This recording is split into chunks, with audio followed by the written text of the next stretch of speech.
6S Plus versus iPhone 7 Plus versus iPhone 8 Plus iOS 11.2 speed test. That video is coming up right now. Let's go.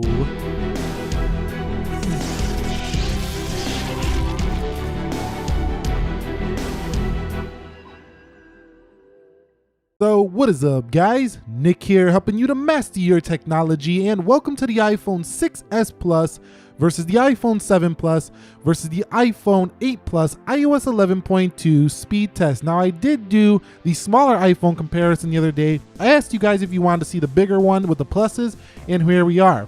The only one from this test I don't have here is the 6 Plus. Never purchased that phone, but I should be getting it soon because I kind of want to round out this iPhone lineup. But let's begin with the A9 CPU on the boot up here, which is the 6S Plus, and see how long it does take to boot up. Now remember, this is a 2015 phone, and this does have like a under 2 gigahertz clock speed, 1.84 gigahertz, and it is 2 gigabytes of RAM. So while definitely not the highest clock speed of the newer processors, it still should be pretty fast to boot up. Now, I do have the Samsung chip in mind, not the TSMC model, and you should see we finished with right around 25.02 seconds on iOS 11.2 for Apple's iPhone 6S Plus. Let's get on to the 7 Plus now. Okay, so if we can remember correctly, the iPhone 6S Plus had 25.02 to boot up here. Now we're gonna look at the A10 Fusion chip, 3 gigabytes of RAM, iOS 11.2. So that's really the reason we're testing these here, is due to the latest software. We want to see like if we're buying an iPhone right now, or we just kind of want to see how all the older iPhones are performing in comparison to the latest ones.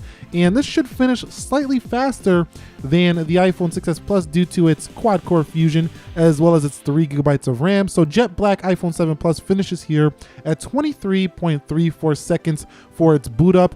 Now let's see if that A11 CPU can beat the iPhone 7 Plus with its boot up test. So here we are with the Apple iPhone 8 Plus. This guy does run an Apple A11 CPU. This also does have 3 gigabytes of RAM, just like the iPhone 7 Plus, and it actually has been one of the fastest booting devices I've ever seen.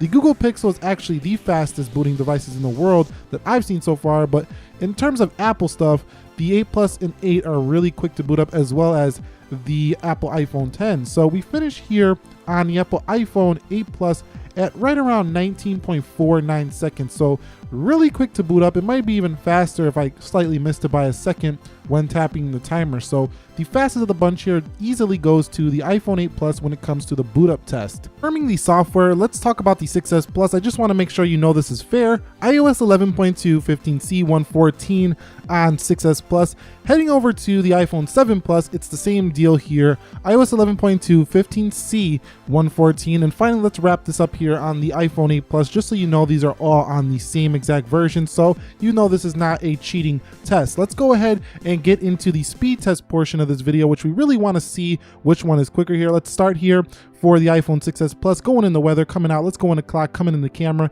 You can see just flying through here on the 6S Plus. The Apple A9 is still a very fast chip here, even in 2017. So if you're looking to buy a 6S series device, you're going to be pretty happy with the performance for at least a year or two more. It should even actually go a little bit longer than that. They still have 4K cameras, so really strong devices nonetheless. iOS 11.2 looking much better than earlier versions of iOS 11 on the 6S series. So we finish up here with a 31.74 on its speed test. Let's head over to the A10 Fusion chip now and see how that performs on Apple's iPhone 7 series. Specifically here, we're looking at the iPhone 7 Plus, and you can see just flying through with that capacitive home button. It definitely feels like a faster device here. Heading into 10 seconds, it looks like we are ahead of what we've seen on the Apple iPhone 6S Plus. So going into YouTube, coming out, let's get into Mario. Here's where it starts to slow down just a little bit. Power VR graphics here. And going into the apple.com, you can see coming out into Jetpack Joyride. I'm about to wrap this test up here for Apple's iPhone 7 Plus. And we do finish with a total of 29.77. So a slight improvement over the 6S Plus, only about 2 seconds here. Let's get into Apple's iPhone 8 Plus, the Apple A11 CPU with 3 gigabytes of RAM, a slightly higher clock speed than what you find on the Apple iPhone 7 Plus.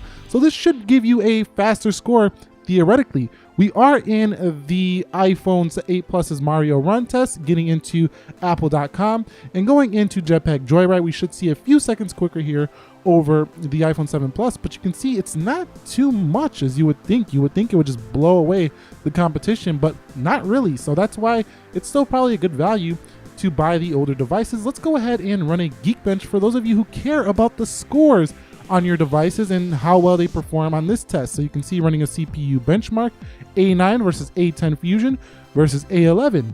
And you can see, I'll be back when these are done to see the final scores here. So on paper, you can see 2183 for single on 6S Plus, 3528 for 7 Plus, 4240 for 8 Plus.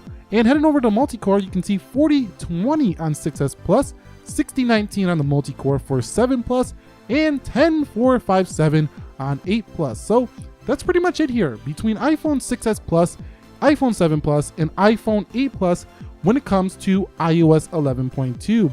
No matter which way you go here or which phone you have here, they're all running better than prior versions. I have yet to do a battery test on these devices, but I can tell you I've been using the 8 Plus a little bit more than the other two, and the battery life has definitely seemed to improve. Now, it's not quite where I want it to be, but we are going to have more updates going forward, and iOS 11 should get better. If you found this video helpful and enjoyable, do me a favor, hit the thumbs up, subscribe for more. Nick here.